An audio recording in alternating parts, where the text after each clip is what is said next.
감정평가부터 한번 하도록 하겠습니다.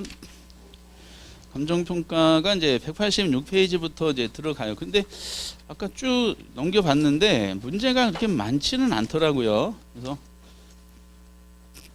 이걸로 가볍게 이제 뭐 기억을 되살리는 시간을 가져주시면 되실 것 같아요. 감정평가가 우리 법률에는 뭐라고 정의 내렸어요? 감정평가는. 그렇지. 그렇게 정의 내리고 있습니다. 감정평가는 이제 항상 평균 출제 문항수는 7문제, 목표 문항수는 4문제를 이제 최소로 잡아놓고 계산 문제가 자신 있으신 분들은 한 2문제 더 맞으실 거야. 제가 개인적으로 항상 판단하는 그 내용은 투자론 계산 문제보다 감정평가 계산 문제가 더 쉬워요. 중개사 시험 기준으로 했을 때.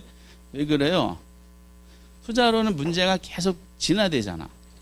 근데 감정평가는 진화되지가 않아요. 그 공식에 의해서 난이도를 이제 조정하기 때문에 감정평가를 뭐라 그랬죠? 정의가 토지 등의 경제적 가치죠. 가치를 판정하여 그 결과를 뭘로? 가액. 그 가액이란 말이 그 가치를 화폐액이란 뜻이라 그랬죠. 이 가액으로 표시됐다. 우리나라는 화폐 단위가 원이죠. 가치가 화폐 단위로 표시되면 당신 부동산 가치는 얼마다라고 금전적으로 표시되는 작업을 감정평가예요. 그래서 금액으로 표시된 게 가격이죠.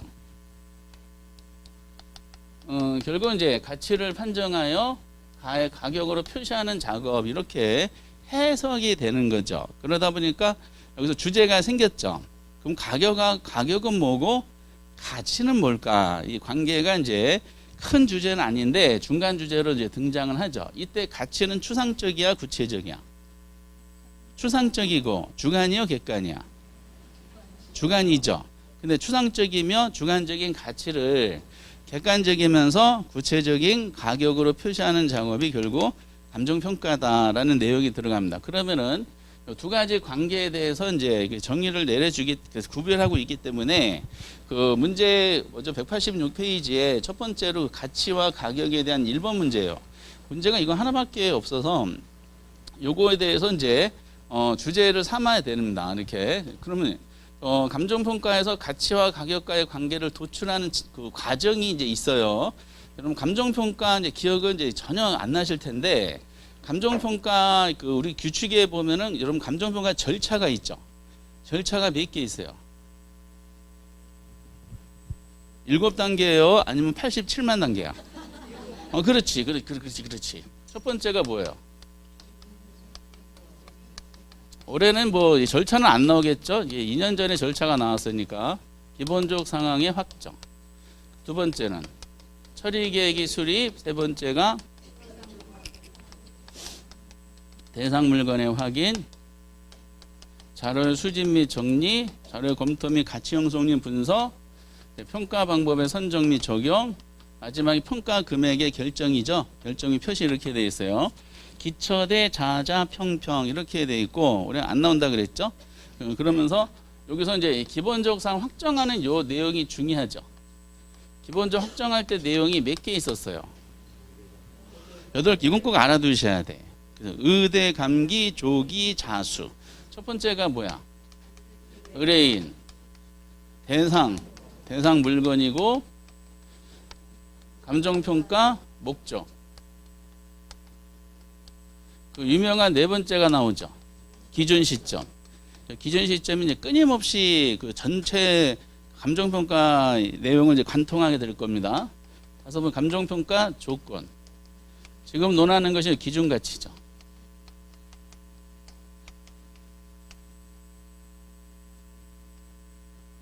감기, 조기, 자문에 대한 논리가 있고, 마지막에 이제 수수료. 그래서 의대, 감기, 조기, 자수. 법 조문이니까 지금 누가 들어도 똑같이 낼 겁니다. 조문은 공부하기가 좋은 것 같아. 앞자 따서 암기하는 방법이 통용되죠. 경제론이 아니기 때문에, 용어가 통일이 안 된 거기 때문에. 저도 전에 말씀드린 처음에 강의를 우연히 하게 누가 강제를 시켜서 하게 됐는데, 세 과목을 했었어요. 그때 초창기에 강의할 때는 중개사법하고 공법하고 이제 그 학개론을 전공 학개론이니까 공법은 하자마자 포기했죠. 공부하는 게 너무 많은 거야. 이렇게 준비하는 게. 학교는 그냥 하도 그냥 조금 보고 그냥 가면 되는데, 공법은 안 되고 중개사법은 보니까 만만해. 그래서 중개사법은 만든 게 뭐냐면 앞자 따라서 암기하는 코드를 엄청 만들었는데 나중엔 제가 헷갈려. 그래서 이제 학개론에도 적용시켜 보려는데 학개론은 그런 게 통용이 안 되더라고. 뭐 출제마다 다 다르게 해야 되니까 이론이라서 좀 더 심해졌죠. 이거는 법조문이니까 그대로 보셔야 되는데 지금 여기서 논하는 것은 기준 가치죠. 기준이 되는 가치, 이게 감정평가 규칙에 규정되는 내용입니다. 근데 기준이 되는 가치에 대해서 우리가 공부하실 때 기억하셔야 될 것이 있죠. 기준이 되는 가치를 할 때 이가 원칙하고 예외가 있어요.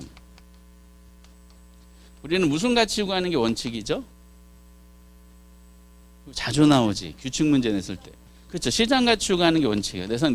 대상 물건의 가치는 시장 가치를 구하는 것이 시장 가치를 구해야 된다. 이렇게 나와 있고요.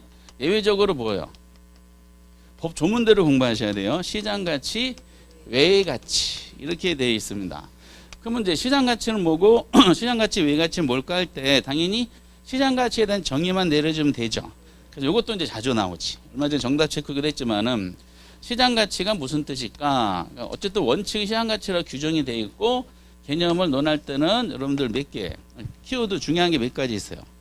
시장 가치 정의. 5가지. 이건 조문이니까 그냥 어려운 게 아니야. 뭐요? 통상적 시장. 충분한 기간. 공개돼야 되죠. 정통한 당사자. 그리고 그렇죠. 신중하고 자발적인 거래. 그리고 가장 성립될 가능성이 높다. 인정대회제는 그 가액을 말합니다. 그러면 이제 우리가 시장 가치가 원칙인데 시장 가치 외의 가치는 종류가 많겠지. 그렇죠? 이 종류에 대한 논리는 법률에 규정할 수가 없어요.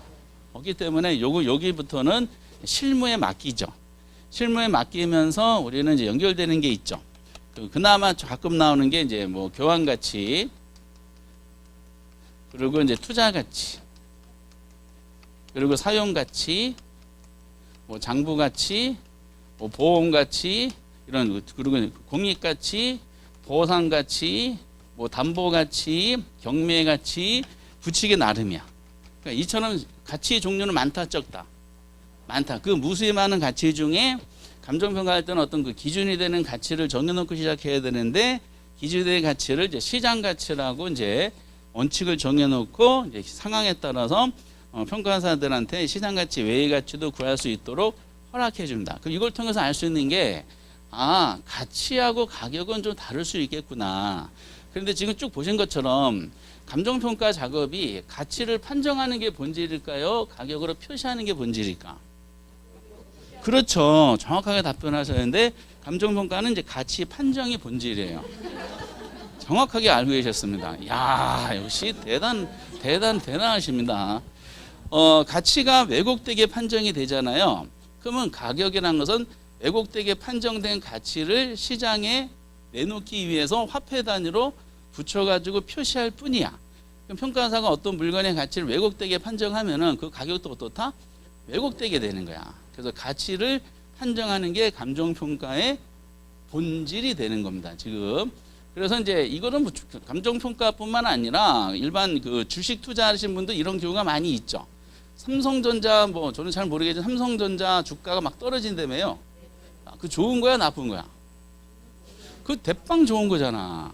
그렇지? 왜 이제 감정평가 가치가 제대로 판정이 돼야 되죠? 가치가 만약에 뭐 100만 원 가치를 가지고 있다. 그러면은 지금 막 떨어지고 있는 것은 대빵 좋은 거잖아. 그렇지? 나는 고점에 그런 이제 본인의 투자를 잘못한 거고 그 가치와 가격 간의 관계에서는 절묘한 이제 매수 시점이 그래서 지금 들어갔죠 어떤 분이 그래서 막 들어갔는데 더 떨어져. 그럼 걱정하지 않아도 되죠.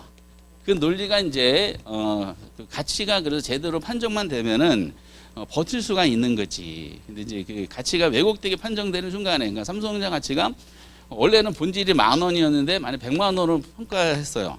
100만 원 믿고서 막 샀다. 기다리지 못하죠. 계속 이거 떨어져 여기서 수렴하게 되니까 그래서 부동산도 이제 감정평가할 때도 마찬가지다라고 보시면 돼요. 그래서 저것이 어떻게 될까 하다가 이제 중간 주제로 테마가 나오면서 여러분들 알고 계신 거 있죠? 이 가격하고 가치, 책이 워낙 문제가 적어서 내용을 약간 이제 요약하면서 말씀드릴게요. 가격과 가치를 구분을 하죠. 먼저 개념부터 다르죠. 우리가 가격과 가치 서로 두 가지 구별한다고 했을 때 이 가격이라는 것은 뭐다? 실제로 거래된 금액.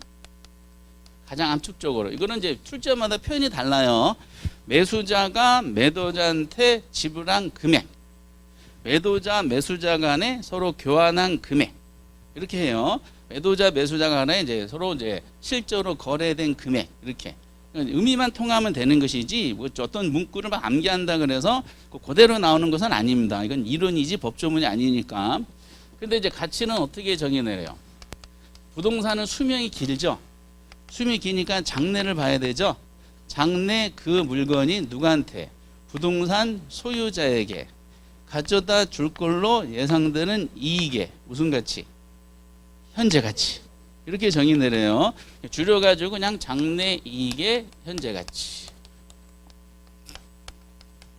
이렇게 하다 보니까 두 가지 개념상 구별되죠.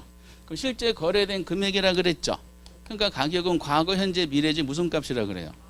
그렇지. 이거는 암기하고 계시지. 과거 값이고 이거는 확인이야 아니면 이제 예측이야? 확인이죠. 그러니까 기준 시점이 몇 개만 확인돼? 하나. 과거 벌어진 사건이니까. 한 개의 값을 갖는다. 근데 이거는 장래 이익 현재 가치라 그랬죠. 그러면 가치는 과거, 현재, 미래 무슨 값? 그렇지. 아니, 현재라고 나와 있잖아. 현재 값. 그러다 보니까 이건 어떻게 돼? 미래액을 현재까지 구해야 되지. 구해야 되는데 그럼 할인해야 되죠. 할인하는데 이게 아까 의대, 감기, 조기, 자수라 그랬잖아요. 그렇죠? 여기 보면 감정평가 목적이 있죠. 감정 조건이 있잖아. 누가 이제 감정평가는 목적에 따라서 그리고 조건에 따라서 할인율이 다양합니다. 동일한 이익이라 하더라도 할인율이 달라지면 현재값도 달라지겠지. 그렇기 때문에 이 가치는 종류가 어떻다? 무수히 많다. 그럼 무수히 많은 가치 중에 무슨 가치를 구해야 될까? 라고 했을 때 감정평가는 6번째 기준이 되는 가치를 정해놓을 필요가 있지 않느냐. 그래서 이 원칙을 객관적인 시장 가치, 객관적 가치죠. 객관적 가치, 무슨 가치? 시장 가치로 구하는 것이 원칙이다. 라고 법률을 규정해놨기 때문에 평가사가 누가 똑같은 걸 평가하든 본인의 주관성을 배제한 시장 가치로 해야 되죠. 그러니까 이런 개념을 정의 내리다 보니까 이게 문제 내가 대빵 좋은 거지. 지문도 길고 통상적인 시장에서 충분한 거래 공개되는 정통한 정통 당사자 사이에서 신중한 자발적 거래에 의한 가장 성립될 가능성이 많다고 인정되는 뭐 이런 식으로 해가지고 이 중에서 글자 하나 탁 틀어버리잖아. 그러니까 우리는 뭐가 나올지 다 알아볼라. 나 아는 거야. 이게 중간 주제.